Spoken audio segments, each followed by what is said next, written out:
ලෝකයේ ඉහළම ධනවතුන්ගේ ලයිස්තුව දිහා බැලුවොත් ඒකේ ව්‍යවසායකයෝ 75ක් ඉන්නවා. ඒ වගේම ආයෝජකයෝ 15ක් ඉන්නවා. පරම්පරාවෙන් උරුමයෙන් ධනිය ලැබුව අය 7ක් ඉන්නවා. ඒ වගේම තවත් 3ක් ඉන්නවා මේ ක්‍රීඩකයන් සහ කලාකරුවන්. ඒක ඇත්තටම ලොකු බෙදීමක්. හැබැයි මාසික වැටුපක් ලැබෙන සාමාන්‍ය සේවකයන් කී දෙනෙක් මේ ලයිස්තුවේ ඉන්නවද කියලා හිතුවොත් හරියටම 0යි. ඒ කියන්නේ 0.0යි. ඒක ඇත්තටම කෙනෙක්ව කම්පැනියට පත් කරන සංඛ්‍යා දත්තයක්. අද අපේ මේ තොරතුරු විමර්ශනයෙන් අපි හොයලා බලන්නේ ඇයි එහෙම වෙලා තියෙන්නේ කියන එක. ඒ වගේම මේ චක්‍රයෙන් සාමාන්‍ය ආදායමක් ලබන කෙනෙකුට මිදෙන්න පුරවල් ප්‍රායෝගික සැලැස්ම මොකක්ද කියන එක ගැනයි. අනිවාර්යෙන්ම. මේ සඳහා අපි යොදාගන්නේ මාක් ටිල්බෙරි විසින් ලෝකයේ ඉහළම 100%කේ ධනවතුන් මුදල් කළමනාකරණය කරන ආකාරය ගැන කරලා තියෙන සවිස්තරාත්මක විග්‍රහයක්. හරි. අපි මේක එකින් එක දිගහැරලා බලමු. ඇයි මේ මාසික වැටුප් ලබන අයට මේ ධනවතුන්ගේ ලයිස්තුවට ඇතුළු වෙන්න බැරි වෙලා තියෙන්නේ? අර මුලින් කිව්ව ධනවත් කාණ්ඩවලට පොදු එකම එක ලක්ෂණයක් තියෙනවා. ඒ තමයි ඔවුන් යම් කිසි දෙයක අයිතිකරුවන් වීම. ඒ කියන්නේ ව්‍යවසායිකයින්ට ව්‍යාපාරයේ අයිති ආයෝජකයින්ට වත්කම් අයිති. ඒ කියන්නේ හුදෙක් සේවකයෙක් වෙලා ඉන්න එක විතරක් ප්‍රමාණවත් නෑ කියන එකද? හරියටම හරි. මෙතනදී ඊටමත් සිත්ගන්නා කරුණක් නම් මූලාශ්‍රයේ පෙන්වා දෙන මූලික સિદ્ધාන්තයයි.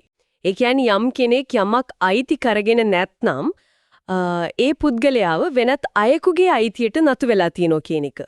මාර්ක්ස් මේක නවීන වහල්භාවයට සමාන කරනවා. නවීන වහල්භාවය. ඒක ටිකක් බරපතල යෙදුමක් නේද? මම අහන්නේ ඒක ටිකක් දැඩි වැඩි වගේ දැනෙන්නේ නැද්ද? බැලු බැලමට එනු හිතුණත් ඒකේ ලොකු සත්‍යක් තියෙනවා. හිතලා බලන්න අතීතයේ වහලුන්ටි නොමිලේ කැම බීම ඉඳු හිටුම් ලැබුණා. හැබැයි අද මිනිස්සු මාසයක් පුරා වැඩ කරලා පඩියක් ගන්නවා. අන්තිමට ඒ සම්පූර්ණ පඩියම වේදම් වෙන්නේ අර කියන කැම බීම සහ ඉඳුම් හිටුම් වලටමයි නේද? ඒක නම් ඇත්ත. මාසෙ අන්තිමට අතේ ඉතුරු වෙන දෙයක් නැහැ. අපි කතා කරන 25 15 50 10 කියන නියමය. ඒ කියන්නේ මේ ප්‍රායෝගික සැලැස්ම වැදගත් වෙන්නේ. මේක ඕනෑම ආදායම් මට්ටමක කෙනෙකුට පාවිච්චි කරන්න පුළුවන්. මේ නියමයේ පළමු පියවර තමයි ආදායමෙන් 25%ක් වර්ධනය වෙන වත්කම්. එමත් නැත්නම් growth assets සඳහා වෙන් කිරීම. මූලාශ්‍රයේ තියෙන බිලි සහ ෆිල්ලියේ කතාව මේකට කදිම නිදසුනක්. මම මේ කතාව කෙටියෙන් කියන්නම්කෝ. හරි, කියමු බලන්න. බිලි වයස අවුරුදු 20 දී මාසෙකට ඩොලර් 200ක් ගානේ ආයෝජනය කරන්න පටන් ගන්නවා. හැබැයි ෆිල් ආයෝජනය පටන් ගන්නේ වයස 30 දී. ඉතින් අර පරක්කු අල්ලන්නත් එක්ක ඔහු මාසෙකට ඩොලර් 300ක් ගානේ දානවා. දෙන්නම වයස 60 දී ආයෝජනය නතර කරනවා. ඒ කියන්නේ ෆිල් මාසෙකට දාන ගාන වැඩි.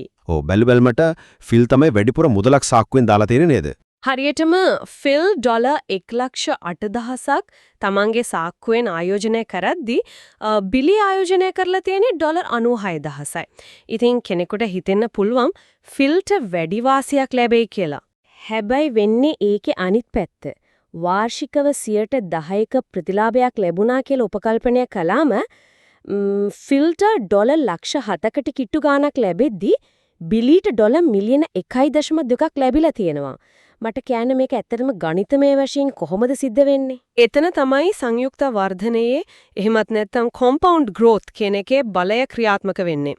මේක හරියට හිම බෝලයක් කන්දක් උඩ ඉඳන් පහළට පෙරලනවා වගේ වැඩක්. ඒ කියන්නේ මුදල් වලින් උපේන පොලියටත් නැවත පොලියක් එකතු වෙන ක්‍රියාවලිය නේද? මුලින්ම ආයෝජනය කරන මුදලට ප්‍රතිලාභ ලැබෙනම ඊළඟ අවුරුද්දේදී අර මුල් මුදලට විතරක් නෙවෙයි එකතු වෙච්ච ප්‍රතිලාභයට තවත් ප්‍රතිලාභ එකතු වෙනවා. තේරුණා. බිලි අවුරුදු 10ක් කලින් පටන් ගත්තු නිසා ඔහුගේ අර හිම බෝලයට පෙරලෙන්න වැඩි කාලයක් ලැබුණා. ඒකයි ඔහු අඩු මුදලක් දාලත් ෆිල්ට වඩා ඩොලර් ලක්ෂ 6ක්ම අමතරව හොයාගත්තේ.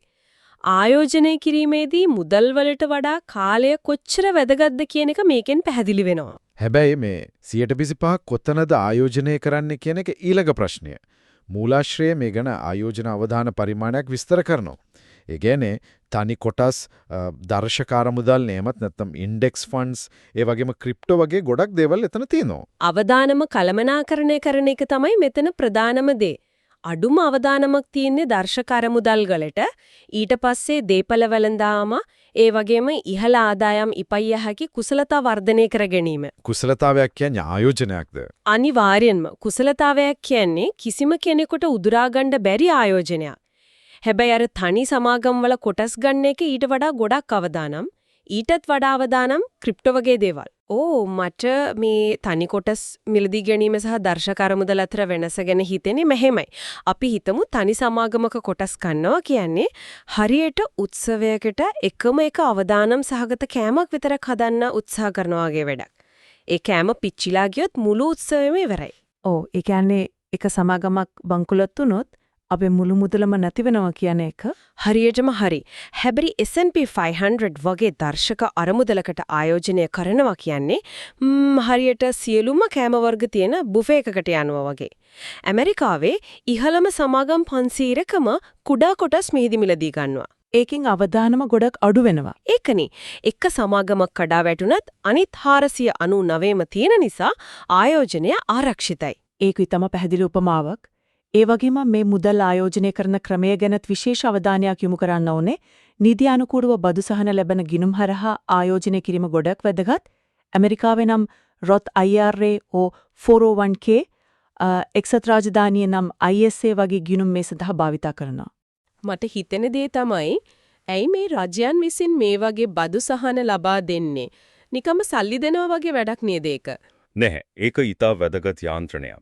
රජයන්ට අවශ්‍යයි මිනිස්සු තමන්ගේ විශ්‍රාම කාලය වෙනුවෙන් තමන්ම මුදල් වෙන් කරගන්නවා දකින්න.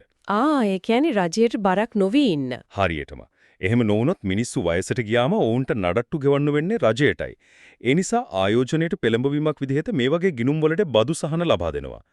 අන්න ඒ ක්‍රමය තමයි ධනවතුන් තමන්ගේ වාසියට පාවිච්චි කරන්නේ. ඒ වගේම මූලාශ්‍රයේ තියෙනවා අරමුදල් 3කින් සමන්විත ස්වයංක්‍රීය ආයෝජන ක්‍රමයක් ගැන. ඒකට 3 ෆන්ඩ් පෝර්ට්ෆෝලියෝ කියලා කියනවා. ඒක කොහොමද වැඩ කරන්නේ? ඒකත් අවදානම බෙදා හරින තවත් ක්‍රමයක්. ඇමරිකානු කොටස් වෙළඳපොළට අරමුදලක්, ජාත්‍යන්තර කොටස් වෙළඳපොළට අරමුදලක් සහ බැඳුම් කර. එහෙම නැත්නම් බොන්ඩ්ස් සඳහා අරමුදලක් විදිහට තමයි මේක බෙදන්නේ. අර කොටස් වෙළඳපොළයි බැඳුම් කරයි අතර වෙනසක් තියෙනවනේ. කොටස් වෙළඳපොළ කඩා වැටෙනකොට ගොඩක් වෙලාවට බැඳුම් කර වෙළඳපොළ ස්ථාවරව තියෙනවා. ඒක හරියට මූල්‍යමය කම්පන අවශෝෂකයක්. එමත් නැත්නම් ෂොක් ඇබ්සෝබර් එකක් වගේ ක්‍රියා කරන්නේ. මේ විදිහට ආයෝජන ගොඩනගන්න එක හොඳයි. හැබැයි ජීවිතය කියන්නේ බලාපොරොත්තු නොවන දේවල් වලින් පිරුණු තැනක් නේ. එකපාරටම ලෙඩක් දුකක් හරි අනුතුරක් හරි වුණොත් මේ සේරම ආයෝජන විකුණන්න වෙනව නේද? අන්න එතනදි තමයි මේ නියමයේ දෙවනි කොටස එන්නේ. ඒ කියන්නේ ආදායමෙන් 15%ක් ස්ථාවරත්වය එහෙමත් නැත්නම් ස්ටැබිලිටි වෙනුවෙන් වෙන් කරන එක වැදගත් වෙන්නේ ඒකයි. මූලාශ්‍රයේ තියෙන මාක්ස්ගේ තරුණ කාලයේ කතාව ඇතරම මේකට හොඳ උදාහරණයක්. වයස 18 දී ඔහු ණයට ගන්නවම VW Golf කාර් එකක්. හැබැයි මාස 3කින් ඒකේ එන්ජින පිපිරලා යනවා. එතකොට කිසිම හදිසි අරමුදලක් නොතිබුණ නිසා රැකියාව බේරගන්න ගමන් බිමන් යන්න තවත් ණය වෙන්න උහුට සිද්ධ වෙනවා. ඔහුගේ මුළු මූල්‍ය ගමනම අවුරුද්දකින් පස්සට ගියා කියලා ඔහුම කියනවා. මූලාශ්‍රය කියනවා මාස 5ක අත්‍යවශ්‍ය වියදම් හදිසි අරමුදලක් විදියට තියාගන්න කියලා. තරුණ කෙනෙකුට Tamandi ගමන පටන් ගන්නකොට මේ වගේ ලොකු මුදලක් හිර කරලා තියාගන්න එක ටිකක් අධික ආරක්ෂිත පියවරක් නේද? මං කියන්නේ ඒක too conservative වගේ නැද්ද?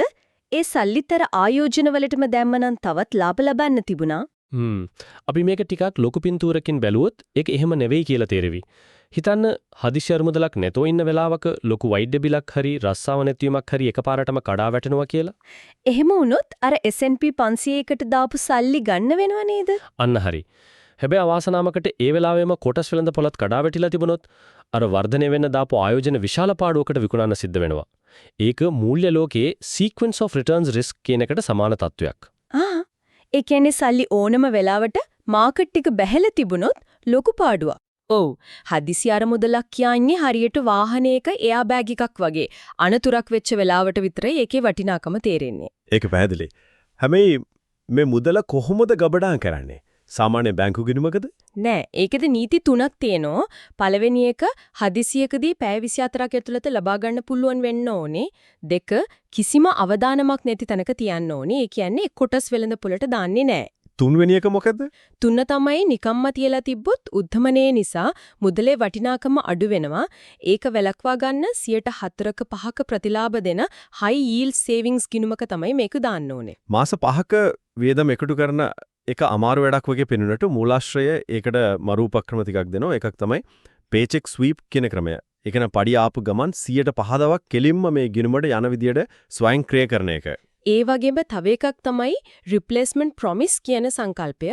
හදිසියකට මේකින් සල්ලි ගත්තොත් ඊළඟ පඩියෙන් මොන දේ කැපුවත් ඒක අනිවාර්යයෙන්ම ආයෙත් පුරවනවා කියන පොරොන්දුව. ඒක Tamanටම දෙන පොරොන්දුව. ඔව්. ඒක හරිම ලේසි ක්‍රමයක්. හරි. දැන් අපි ආයෝජනයට 125ක් වෙන් කළා. හදිසි අරමුදලට 115ක් වෙන් කළා. ඒ කියන්නේ ආදායමෙන් 140ක් ඉවරයි. මෙතන ලොකු ප්‍රායෝගික ප්‍රශ්නයක් වෙනවා. ඉතුරු වෙන 50න් කොහොමද මිනිස්සු එදිනදා ජීවත් වෙන්නේ? අර තව 105ක් ඉතුරුත් වෙලා තියෙද්දි. අන්න එතන තමයි ගොඩක් දිනෙක වරද්ද ගන්න තැන. මේ 150 තමයි අත්‍යවශ්‍ය දේවල් වලට තියෙන්නේ. ඒ කියන්නේ ගෙවල් කුලී, කෑම බීම, ප්‍රවාහනය වගේ දේවල් වලට. මෙන්න මෙතනදී තමයි මේක ඇත්තටම වඩාත් සිත් ගන්නාසුළු වෙන්නේ. දන්නවද මූලාශ්‍රය කියන විදිහට ඩොලර් ලක්ෂයකට වඩා උපයන ඇමරිකානුවන්ගෙන් 60%ක්ම තවමත් මාසෙන් මාසට යන්තම් ගැට ගහගෙන ඒ කියන්නේ පේචෙක් ටු පේචෙක් ජීවත් වෙන්නේ ඇයි කියලා. ඒ ආදායම අමද්ද නිසා නෙවෙයි. ඒකට හේතුව තමයි ජීවන තත්ත්වය උසස් කරගැනීමේ උමතුව. මනෝවිද්‍යාත්මකව මේකට ලයිෆ්ස්ටයිල් ක්‍රීප් කියලා කියනවා. ඇත්තටම මේක සමාජයේ තියෙන ලොකු උත්ප්‍රාසයක් නේද? මිනිස්සු ධනවත් වෙන්න උත්සාහ කරනවට වඩා ධනවත් විදිහට පේන්න උත්සාහ කරන එකයි වෙන්නේ. පඩිය වැඩි වෙනකොටම අලුත් කාර් එකක් ගන්නවා. ලොකු ගෙදරකට යනවා. අන්තිමට අර ධනවත් විදිහට පේන්න ගන්න උත්සාහයම තමයි උණු දිගටම දුප්පත් කරලා තියෙන්නේ. ඒක හරිම නිවැරදි. ධනිය කියන්නේ පෙන්නන දේ නෙවෙයි නොපෙනෙන දේ. බැංකුවේ තියෙන මුදල් අර අපි මුලින් කතා කරපු ආයෝජන තමයි නියම ධනය. මූලාශ්‍රය මාක්ගේ සහයාගී යාළුවගේ කතාවෙන් මේක හොඳටම පැහැදිලි වෙනවා. ඔව් වයස 20 දී මාක් හිටියේ බොහොම සාමාන්‍ය ඇඳුම් ඇඳගෙන. හැබැයි එයාගේ ගිණුමේ ඩොලර් 1000ක් ආයෝජනය කරලා තිබුණා. එයාගේ යාළුවා ඊගාධික සන්නාම තියෙන ඇඳුම් එහෙම නැත්නම් ඩිසයිනර් ගියර ඇඳගෙන හිටියට ගිණුමේ තිබුණේ ඩොලර් 43යි. ඒකනේ මේ 150 සීමාව ඇතුලේ ජීවත් වෙන්න නම් තීරණ ගන්නෙ කොහොමද කියන එක පාලනය කරන්න පද්ධති කියන්නේ සිස්ටම්ස් තියෙන්න ඕනේ. මොකද අපිට හැමදාම හිත හදාගෙන ඉන්න අමාරුයි. අනිවාර්යයෙන්ම. මට මේකට දෙන්න පුරුවන් හොඳම උපමාව තමයි කෙනෙකුගේ අදිෂ්ඨාන ශක්තිය එහෙමත් නැත්නම් විල් පවර් එක හරියට ෆෝන් එකේ බැටරිය වගේ. ඒ කොහමද? උදේට ෆුල් charge වෙලා තිබුණට දවස පුරාම එක එක තීරණ ගන්න ඒ ශක්තිය හීන වෙලා ගිහින් දවස අවසන් වෙනකොට ඒක බැහැලා යනවා. අර කඩේකට ගියාම රස කෑමක් දැක්කම නොකා ඉන්න හිතුවට හවසට ඒක පාලනය කරගන්න බෑ. ඒ නිසා තමයි ධනවතුන් තමන්ගේ තීරණ ගන්නේ අදිෂ්ඨානයෙන් නෙවෙයි ස්වයංක්‍රීය පද්ධතිය හරහා. හරියටම හරි. ඒ වගේ එක පද්ධතියක් තමයි දින 7 නීතිය. 7 day rule එක. ඔව්. යම් කිසි දෙයක් දැක්ක ගමම් ගන්න හිතුනොත් ඒක ගන්නෙ නැතුව දවස් 7ක් ඉන්නවා. ඒකෙන් අර ක්ෂණික ආශාව නැති වෙලා ගිහින් තාර්කිකව හිතන්න කාලය ලැබෙනවා. ඒ වගේම තවත් වැදගත් කාරණයක් තමයි සන්නාමේද එහෙමත් නැත්නම් බ්‍රෑන්ඩ් එකද එහෙමත් නැත්නම් වටිනාකමද අපි මිලදී ගන්න කියන එක. ගොඩක් අය මාකටිං වලට රැවටිලා බ්‍රෑන්ඩ්ස් වලට අහු වෙනවා. මේක ගණිතමය වශයෙන් බලුවොත් හරිම සරලයි. cost per wear එමත් නැත්නම් එක වාරයකට යන වියදම කොහොමද කියලා බලන්න ඕනේ. අපි හිතමු ඩොලර් 60ක් දීලා ගන්න සපත්තුවක් වාර 100ක් පැලඳුවොත් එක වාරයකට වියදම 760යි. ඒක ඉහළ වටිනාකමක්. හැබැයි ඩොලර් 200ක් දීලා ගන්න මිල අධික බ්‍රෑන්ඩ් එකක් තියෙන සපත්තුවක් පළඳින්නේ වාර දෙකක් නම් එක වාරයකට ඩොලර් 100ක් වියදම් වෙන්න. ඒක සම්පූර්ණයෙන්ම නාස්තියක් නේද? ඔව් ඒක නාස්තියක්. ඒ නිසා තමයි නිවාස කුලිය අඩු කර ගැනීම, ඒ කියන්නේ house hacking වගේ දේවල් සහ පාවිච්චි කළ වාහන මිලදී ගැනීම වගේ දේවල් වලින් මේ 150 සීමාව ආරක්ෂා කරගන්න ඕනේ. මේ සේරම අහගෙන ඉන්නකොට කෙනෙකුට හිතෙන්න පුළුවන් මේක හරිම නීරස ජීවිතයක් නේද කියලා. වියදම් කපලා සල්ලි ඉතුරු කර කර විතරක් හිටියොත් ජීවිතේ එපා වෙයි නේද? අන්න එතනදි තමයි මේ සමීකරණයේ අන්තිම කෑල්ල එන්නේ. මේ සම්පූර්ණ සැලැස්ම දිගු කාලීනම පවත්වාගෙන යනින නම් අර ඉතුරු වෙලා තියෙන අවසන් 10% අත්‍යවශ්‍යයි. ඒක වෙන් කරන්නේ ප්‍රතිලාභ සහ විනෝදයේ වෙනුවෙන්. මේක හරියට දැඩි ආහාර පාලනයකදී එමත් නැත්නම් ඩයට් එකක් කරනකොට ගන්න චීට් මීල් එකක් වඩේ නේද? හරියටම හරි. මනෝවිද්‍යාත්මකව බැලුවොත් මිනිස්සුන්ට විනෝදයක් සතුටක් නැතුව දිගටම යන්ත්‍ර වගේ ඉන්න බෑ. මූලාශ්‍රය කියන විදිහට දැඩි ලෙස ඉතිරි කිරීම පමනක් කරන පුද්ගලයන්ගෙන් 92%ක්ම පසුව එකපාරටම අධික ලෙස වියදම් කරන්න පෙළඹෙනවා. ඒකට හේතුව ඔවුන් යම් මොහොතක මානසිකව කඩා වැටීම.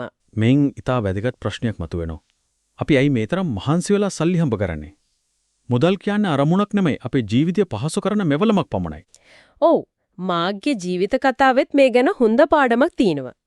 තරුණ කාලේදී කිසිම විනෝදයක් නැතුව දැඩි ලෙස මුදල් පස්සෙම ගිය නිසා ඔහුට දරුණු රෝගී තත්ත්වයක් ඇති වෙනවා. හා ඔව්. ඒක මානසික ආතතිය හේතුවෙන් හටගත් shingles කියන තත්ත්වේ නේද? ඔව් stress induced shingles. අන්තිමට වෛද්‍ය උපදෙස් මත ඔහුට බලහත්කාරයෙන් නිවාඩුමක් ගන්න සිද්ධ වෙනවා. ඉන්පසු ඔහුගේ ස්කී චාරිකාව තමයි ඔහුගේ ජීවිතයේ හැරවුම් ලක්ෂ්‍ය වෙන්නේ. එදා ඉඳන් ඔහු තීරම් ගන්නවා විනෝද වීම කියන්නේ මුදල් නාස්තියක් නෙවෙයි. ඒක තමන්ගේ මානසික සෞඛ්‍යයට සහ දිගුකාලීන ගමනට කරන අත්‍යවශ්‍ය ආයෝජනයක් කියලා. ඒ වගේම ත්‍යාගී දීම කියන්නේ හුදෙක් භාණ්ඩයක් දෙනව නෙවෙයි.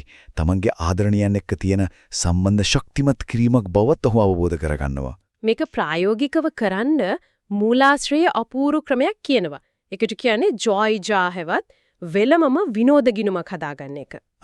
ජොයිජා.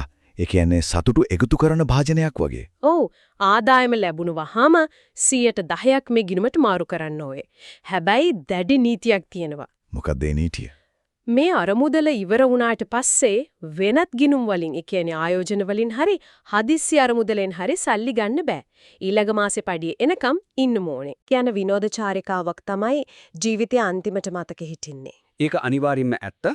ඉතින් සාරාංශයක් විදියට ගත්තොත් මේ 25 15 50 10 නියමය කියන්නේ හුදෙක් ගණිතමය සමීකරණයක් නෙවෙයි. ඒක ජීවිතය ඊටමත් සවිඥානිකව ඒ කියන්නේ ඉන්ටෙන්ෂනැලිටි එකකින් ගත කිරීමේ කලාවක්. හරියටම කිව්වොත් අනාගතය වෙනුවෙන් වර්ධනයට ආයෝජනය කරනවා, හදිසි අවස්ථාවකදී කඩා නොවැටි ඉන්න ස්ථාවරත්වය වෙනුවෙන් අරමුදල් හදනවා, අත්‍යවශ්‍ය දේවල් වලට පමණක් වියදම් කරනවා.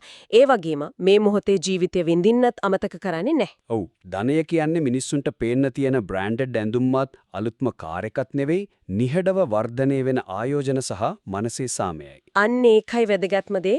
ඒ වගේම මුලින්ම කතා කළා වගේ වහල්භාවයෙන් මිදිලා අයිතිකරුණෙක් වෙන්නේ කොහොමද කියන එකට මේක තමයි ප්‍රායෝගිකම මාර්ගය. මොකක්ද මේ මූලාශ්‍රය අපට ධනය ගොඩනගන ආකාරය කියා දුන්නා.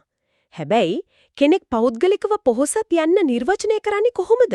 ඒක ගොඩක් වටිනා ප්‍රශ්නයක්. හිතන්න හෙට උදේසන අවදි වෙනකොට කෙනෙක් ඩොලර් බිලියනපතියෙකු වෙලා හිටියොත් තමන්ගේ ජීවිතය වෙනස් කරන පළමු දෙය කුමක්ද? අලුත් කාර් එකක් ගන්නවද? නැත්නම් රැකියාවෙන් අයින් වෙලා පවුලේ අයත් එක්ක නිදහසේ කාලය ගත කරනවද? ඔව්.